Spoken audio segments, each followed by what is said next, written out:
Assalamualaikum dan selamat petang-petang semua. Jadi hari ini kita ingin review sebuah motosikal yang sudah menempa nama di pesada Malaya. Sebuah motosikal yang sememangnya terkenal oleh fighter-fighter belting. Motosikal tersebut adalah Yamaha NVX 155 tahun 2023. NVA lo ninto relax chomelo te mole pakataya keche NVA me to relax NVA me to relax. Motosikal ini menggunakan enjin 155cc single cylinder 4-stroke liquid cooled yang menghasilkan 15 horsepower dan juga 14 Nm of torque.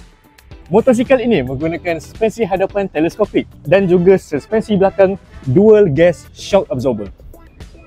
Motosikal ini hanya seberat 125 kg dan mempunyai ketinggian seat setinggi 790 mm dan juga kapasiti tank minyak sebesar 5.5 liter.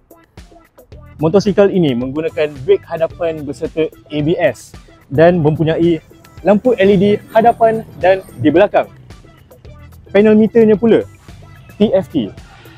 Motosikal ini mempunyai kapasiti di bawah seat sebesar 25 liter, muat sebiji helmet dan juga mempunyai USB charging port untuk mengecas telefon anda. Jadi motosikal ini hanya berharga RM10,500 dan jikalau anda berminat dengan motosikal ini ataupun mana-mana model motosikal yang kami ada di showroom kami, layarilah website iMotorbike ataupun korang tahulah kita di mana, iMotorbike Glameri Shah Alam.